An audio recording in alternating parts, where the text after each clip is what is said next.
Hello Pineapple Mamas. Today I'm going to go over some questions that you've been asking on the new 4Moms mamaRoo Sleep Bassinet and give you my perspective on it. So if you're interested in that, then keep on watching.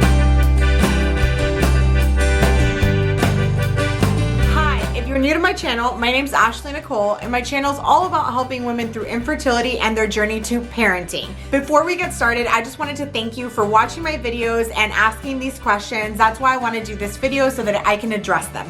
So our first question is from Megan Keeney, and she's asking if I still like the bassinet and if it's still functioning properly. So yes, I absolutely still love the 4Moms bassinet. We are no longer using it right now because my daughter is 6 months and has outgrown it, and now she is in the crib. However, it functioned perfectly throughout the entire time. The only thing that wasn't working was that sometimes the app would disconnect. I never erased the app, I never reinstalled the app, so maybe that would have solved it. But other than that, all the functionalities of it worked perfectly. I never had any interruptions or any issues. And I absolutely loved it because the motion really helped my daughter sleep. Speaking of sleep, Keisha Campbell asked how long my daughter sleeps in the bassinet. So she did actually sleep through the night a lot.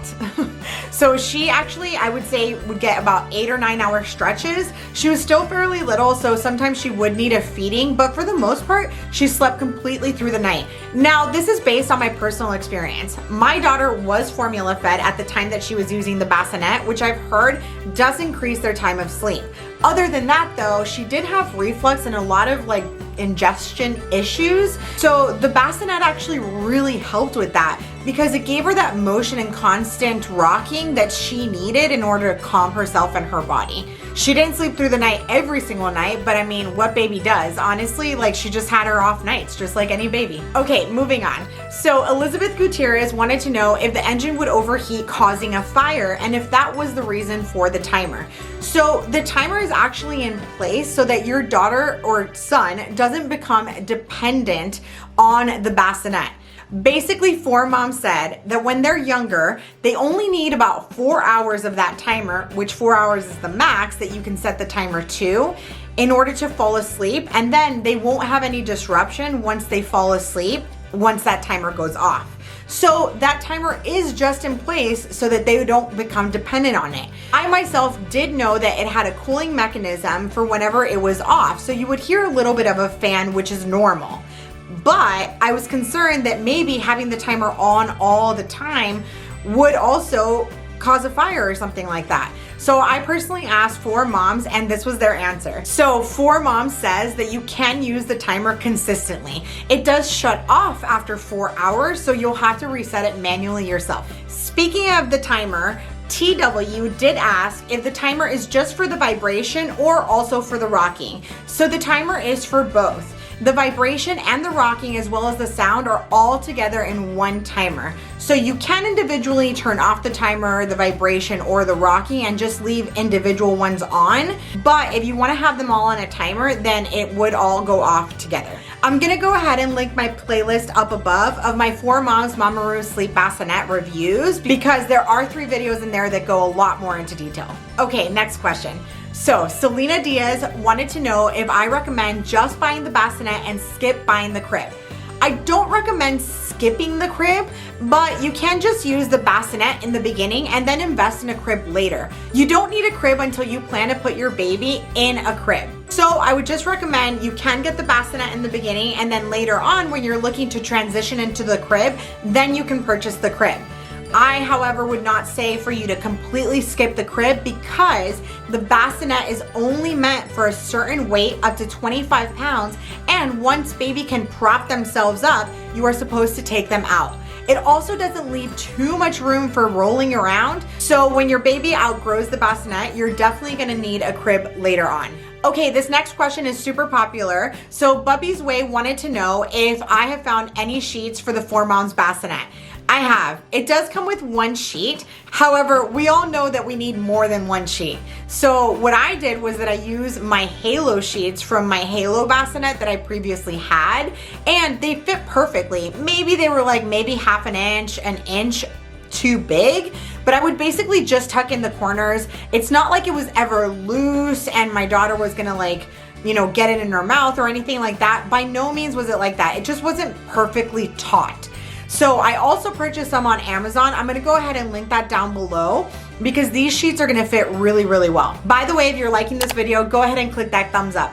Okay, so speaking of my Halo bassinet that I used to use, Erica T wants to know if my daughter slept better in the Halo bassinet, and also wanted to know if the collapsible wall on the Halo bassinet is something that I basically couldn't live without and would rather have that because the new For Moms doesn't have it.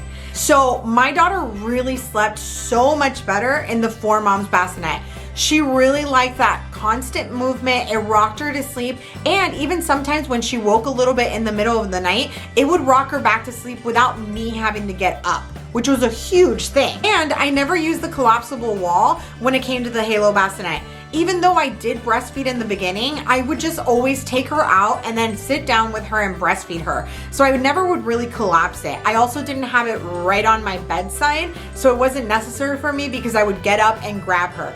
To me, having the For Moms one or the Halo as far as like getting in and out of bed was the same thing. Not a feature that I miss. All right, 4 more questions to go. This one is from Archie the Husky, so cute. So they said that a lot of people have been complaining that the bassinet makes a very loud noise, and if so, how did I fix it? Well, for me, the bassinet didn't make a very loud noise. It was pretty quiet.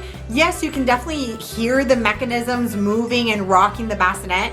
I'm not a light sleeper. I also had a very loud sound machine next to me, so I wouldn't say that it's disruptive in any way. I'd say it's actually fairly quiet for the amount of movement that it's doing. And the sound on it is also really good. Like the rain or the shush, all of that is really great. So I would say the sound actually drowns out the mechanism, and that I didn't really hear anything. Sometimes I would hear a little clicking, but it was very, very subdued. So I would not say that it's very loud at all. Okay, Crystal Ransons has a really great question. She wants to know if the bassinet is still working out because sometimes these products can work great in the beginning but not function so great in the end. So I know I kind of already addressed this question, but I just wanted to say again that I completely loved it the entire time.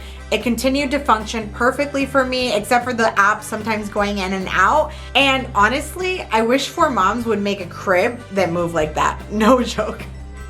I miss it. So I've also gotten this question a couple times from my previous reviews. Megan Nelson wants to know how I raise the bed because her baby also has acid reflux. So my baby definitely had reflux in the beginning, which is why we actually invested in the For Moms bassinet, because we were really looking for something that would calm her a little bit and give her a little relief. Now, what we used was a Wedge. We bought one on Amazon, and I did get it approved from my pediatrician because you are not supposed to raise your bed more than, I believe, 11 or 12 inches. Don't quote me on that, but we did ask our pediatrician and she okayed it just because her reflux was so bad. That being said, I actually only raised the Halo and the For Moms very short amount of time because her reflux ended up going away. So I can say that it did work those couple of nights that we used it, but I didn't use it for a long period of time, so I don't feel comfortable in saying that it is like the perfect Wedge either.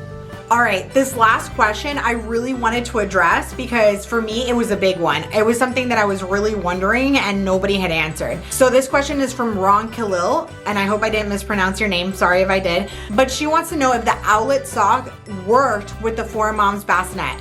Now, I have an Owlet sock and I was really concerned that it wasn't gonna work because of the movement. However, I will be happy to tell you that it actually does work. I used it in every single setting except for the vibration setting. So the vibration setting was on the original For Moms bassinet. It has been taken off since. I am assuming because it was very aggressive and loud, and I didn't use it at all. So I would assume that maybe with the vibration, it might interfere with the sock since it was so strong. However, with rocking it at the highest speed, medium speed, and low speed, as well as different rocking motions, I never had it interrupted at all. It didn't read the motion as her being awake by any means. It still showed light, deep, and awake time when she would move her feet. She also didn't tend to move much during her sleep and had her feet a little bit pressed against the actual bassinet, so I can safely say that there was no interruption whatsoever. I know there's a newer sock, so I'll just speak to mine. I'll link the one that I have down below because I forget what generation it is. I think it's the second sock. I'm pretty sure.